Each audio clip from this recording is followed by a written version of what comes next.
Assalamualaikum warahmatullahi wabarakatuh. Perkenalkan, nama saya Wijinia Aulia Aryani. Saya dari kelas PBSI 5A.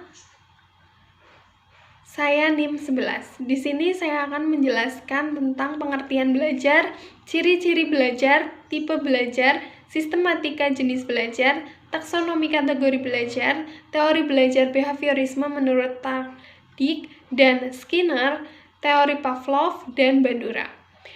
Saya akan memulai presentasi ini dengan pengertian belajar. Pengertian belajar. Belajar merupakan sebuah aktivitas yang dilakukan oleh setiap orang.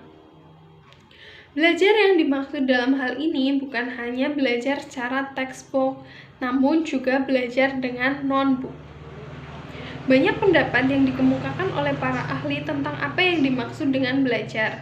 Menurut James dan Lee Tucker, belajar adalah proses di mana tingkah laku ditimbulkan atau dirubah melalui latihan atau pengalaman. Selanjutnya, menurut Axion 2008, pada dasarnya belajar adalah satu, proses berpikir secara aktif. Yang kedua, proses berpikir sebagai upaya menghubungkan pengalaman dan pengetahuan dan informasi atau masalah baru secara kritis dan kreatif. Yang ketiga, proses berpikir yang secara potensial menuju dan membentuk keutuhan berdasarkan konstruksi yang telah dilakukan. Yang keempat, proses pembuahan pemahaman yang akan melekat dan terkembangkan secara terus-menerus apabila berlangsung lewat penghayatan dan internalisasi. Selanjutnya yaitu menurut Hanafi 2014. Belajar adalah proses perubahan tingkah laku sebagai hasil interaksi individu dengan lingkungannya. Dari ketiga pendapat tersebut, dapat disimpulkan bahwa belajar adalah suatu proses perubahan tingkah laku yang dilakukan dengan berpikir secara aktif untuk menghubungkan pengetahuan, pengalaman, dan informasi yang diperolehnya, sehingga membentuk pemahaman yang melekat dan terkembangkan secara terus-menerus. Selanjutnya yaitu kesimpulan dari belajar. Belajar adalah sebuah proses pengubahan tingkah laku. Seseorang yang belajar dengan sendirinya akan mengalami perubahan tingkah laku. Perubahan tingkah laku yang paling sederhana adalah tingkah laku yang belum tahu menjadi tahu, tingkah laku yang belum bisa menjadi bisa, tingkah laku yang belum baik menjadi lebih baik.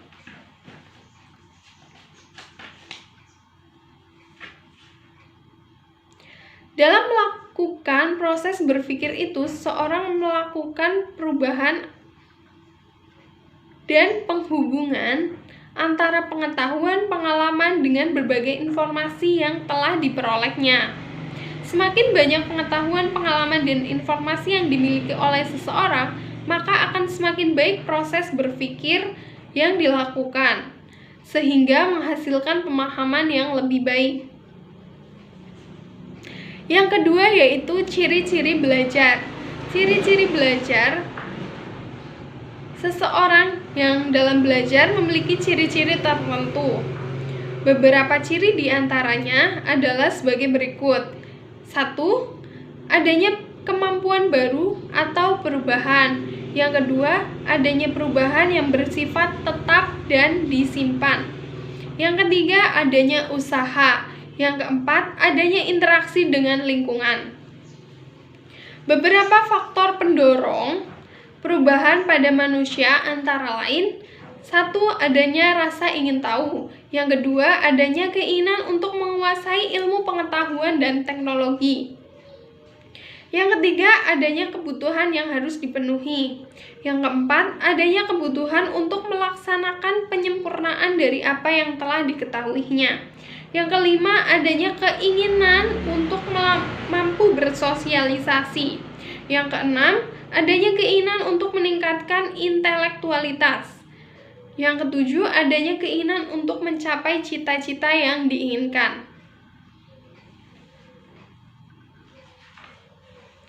Selanjutnya yang ketiga yaitu tipe-tipe belajar. Setiap manusia memiliki beragam potensi, karakter, dan kebutuhan dalam belajar.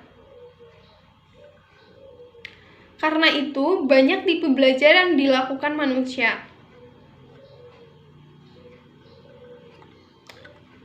Menurut Kearney et al. 1984 mencatat ada 8 tipe belajar. Yang pertama, tipe isyarat. Yang kedua, belajar stimulus respon.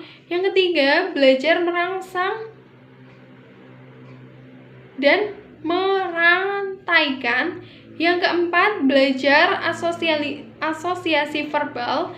Yang kelima, belajar membedakan. Yang keenam, belajar konsep. Yang ketujuh, belajar dalil.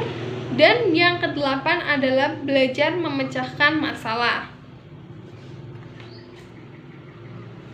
Yang keempat yaitu sistematika jenis belajar. Berdasarkan Kamus Bahasa Indonesia, sistematika adalah pengetahuan mengenai klarifikasi atau penggolongan. Sistematika jenis belajar berarti penggolongan jenis belajar. Selain membuat tipe-tipe belajar, Kearney juga membuat semacam sistematika jenis belajar. Menurutnya, sistematika ini mengelompokkan hasil-hasil belajar yang mempunyai ciri-ciri yang sama dengan satu kategori. Hasil belajar dalam hal ini dapat dikelompokkan menjadi 5, yaitu 1. Jenis keterampilan intelektual. Yang kedua, jenis informasi verbal. Yang ketiga, jenis strategi kognitif. Yang keempat, jenis keterampilan motorik. Yang kelima, jenis sikap keadaan mental. Selanjutnya yaitu taksonomi belajar. Taksonomi belajar adalah pengelompokan tujuan berdasarkan domain atau kawasan belajar. Menurut Bloom, ada 3 domain belajar. Yang pertama, kawasan kognitif. Yang kedua, kawasan afektif. Yang ketiga, kawasan psikomotorik. Penjelasannya sebagai berikut. Yang pertama, kawasan kognitif adalah kawasan yang berkaitan dengan aspek intelektual atau secara logis yang bisa diukur dengan pikiran dan nalar. Kawasan ini terdiri dari pengetahuan, pemahaman, penerapan, penguraian, pemaduan, dan penilaian.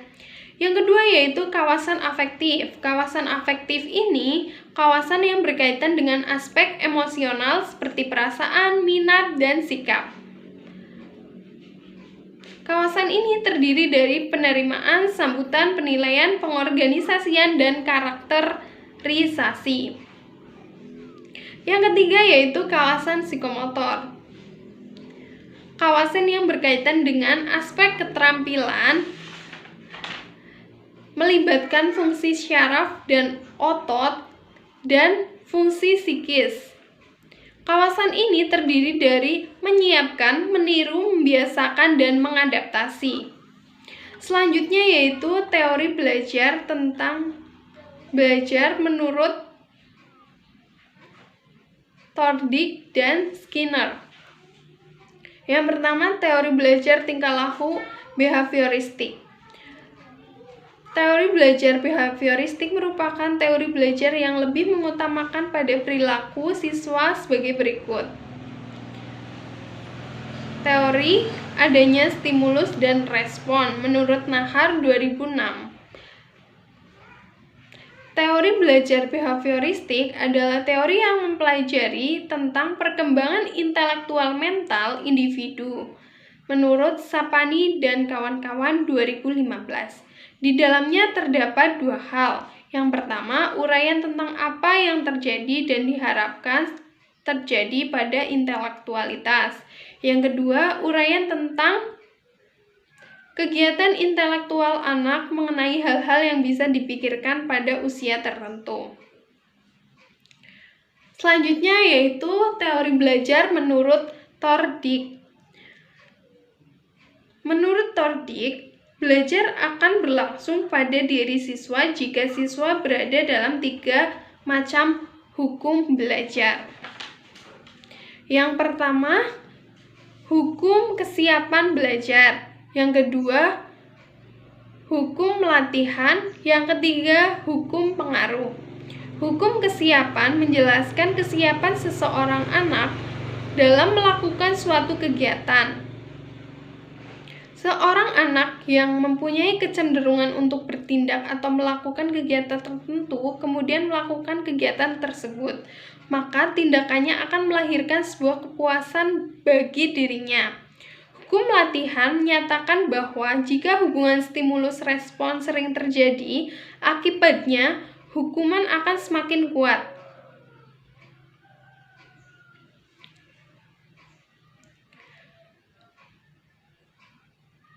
Hukum akibat menjelaskan bahwa apabila asosiasi yang terbentuk antara stimulus dan respon diikuti oleh suatu kepuasan, maka asosiasi akan semakin kuat. Hal ini berarti bahwa kepuasan yang terlahir dari adanya ganjaran dari guru akan memberikan kepuasan bagi anak, dan ada kecenderungan untuk berusaha melakukan atau meningkatkan apa yang telah dicapainya itu. Yang kedua, teori belajar menurut Skinner. Menurut Skinner, hampir semua perilaku manusia diidentifikasi jatuh dalam dua kategori. Yang pertama, kategori responden, dan yang kedua, kategori operan. Perilaku responden adalah perilaku tanpa sengaja sebagai hasil dari rangsangan lingkungan khusus. Perilaku responden dapat terjadi jika stimulus diterapkan pada organisme. Stimulus dari binatang kecil mengganggu mata akan menyebabkan mata kita menjadi berkedip. Yang kedua yaitu perilaku operan. Perilaku yang tidak otomatis dapat diprediksi dan mudah diidentifikasi oleh rangsangan.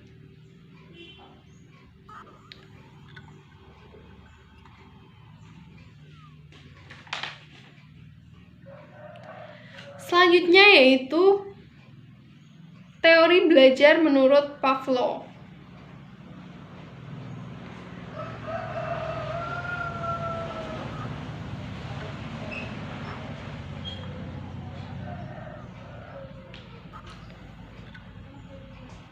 Ada 4 komponen dasar yang membangun kategori konseling Pavlov. Keempatnya yaitu unconditional stimulus, unconditional responden, conditional stimulus, conditional responden. Pavlov sendiri menurut Brouwer sesungguhnya menggunakan kata tersebut sebagaimana diidentifikasikan dalam 2 bukunya yang diterjemahkan dalam bahasa Inggris. Masing-masing komponen di atas bisa diidentifikasi dari percobaan Pavlov terhadap anjing.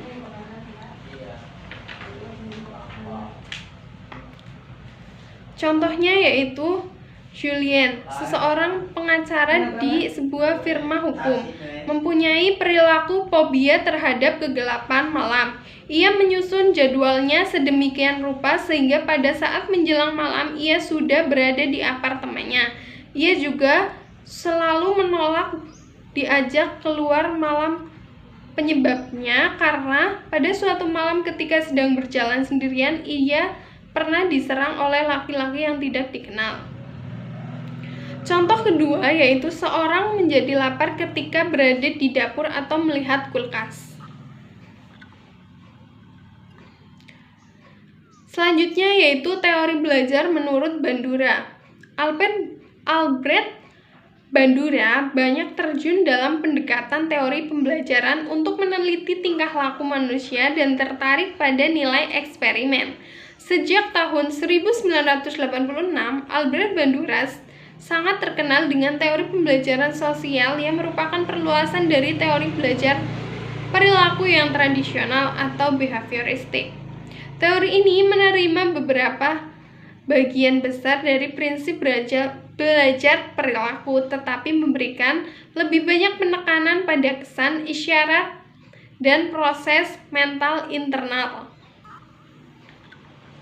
Dalam pandangannya, belajar sosial, manusia itu tidak didorong oleh kekuatan dari dalam dan tidak dipengaruhi oleh stimulus lingkungan. Inti dari pembelajaran sosial adalah pemodelan. Pemodelan ini merupakan salah satu tingkat mengikat langkah paling penting dalam pembelajaran terpadu.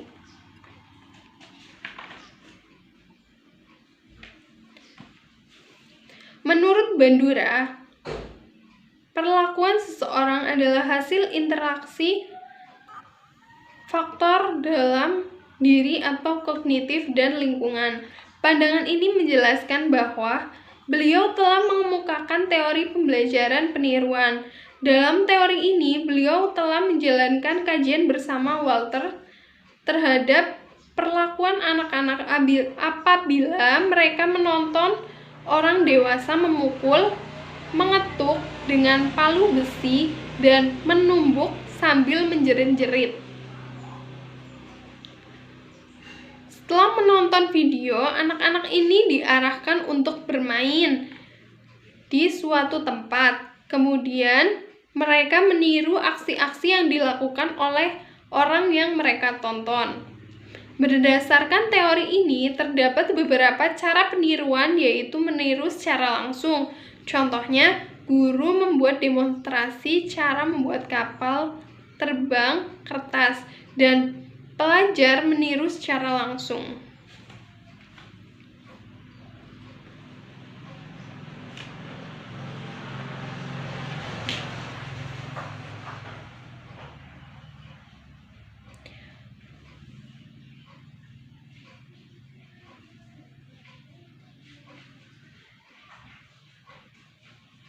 Bandura dan Walter dalam buku mereka Social Learning dan Personality Development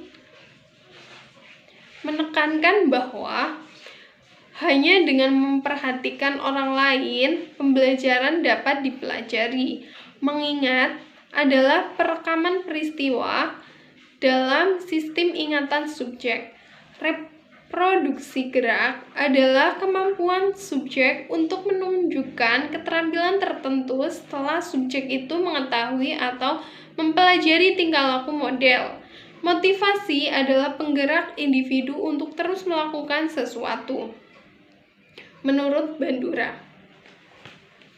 Sekian presentasi dari saya. Apabila banyak kesalahan, mohon dimaafkan. Sekian, wassalamualaikum warahmatullahi wabarakatuh.